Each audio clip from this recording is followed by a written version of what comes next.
जे विचार आपण दाबून टाकतो, मनाच्या कुठल्या तरी कोपऱ्यात ढकलून देतो, ते कधी कधी वर येतात आणि म्हणूनच भास झाल्यासारखं वाटतं. हे बघ, आता मी तुला सोडून कुठेच नाही जाणार, पण तूही जरा मन घट्ट कर. समोरून पार्टी आली आहे, डिमांड करते. कधी आणि कुठे? इनफॅक्ट गोव्यातलंच काम आहे.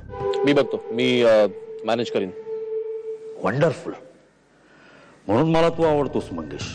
मला ना इतकी मज्जा येते इथे, असं वाटतंय परतच जाऊ नये, तुला घेऊन कुठेतरी उडून जावं. आकाश, आपल्याला खरंच उडता येत असतं तर किती बरं झालं असतं नाही? येतं की, आपल्याला उडता येतं, माणूस उडू शकतो. हे काय थट्टा करतोयस माझी? खरंच थट्टा नाही, तुला उडायचंय. अरे पण कसं उडायचंय? हो. बरं झालं मला कळलं तू इथेच. इकडे मी काम नाही करत. करावं लागेल. आणि यावेळेला साहेबांचा फोन होता. साहेब साहेब साहेब कोण आहे ते साहेब? दरवेळेस मी फक्त त्यांचं नाव ऐकते. योग्य वेळ आली ना की साहेब भेटतील स्वतःच तुला. तू तुझं काम कर, साहेब स्वतः भेटायला बोलवतील तुला. साहेबांचं मन जिंकणं खूप अवघड आहे. योग्य वेळ आली ना की तुझ्या कामाचं चीज करतील साहेब.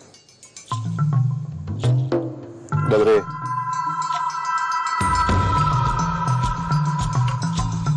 हे घ्या. काय? उडून तर बघ.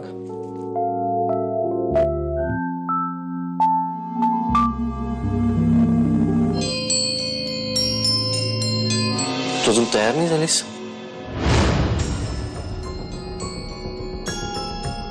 मी हा ड्रेस घालू?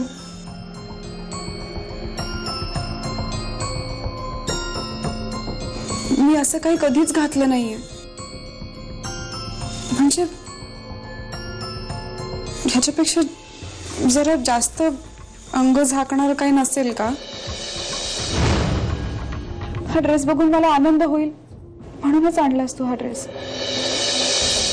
मी जुनं सगळं विसरावं यासाठी तू खरंच खूप प्रयत्न करतोस.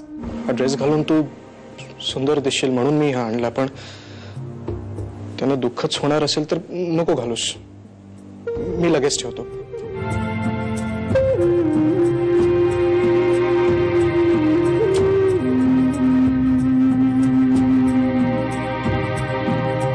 थांब आकाश.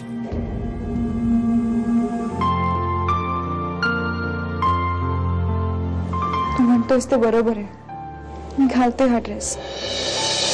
एवढी घाई का करतोय निघायची? आता या निमित्ताने आपण परत चाललोच आहोत, तर रात्र इथेच काढू ना, उद्या जाऊ. नाही गजरे, ठरलं ते ठरलं. आणि मला मुंबईत जाऊन काही कामं करायची. ठीक आहे, मग निघूया.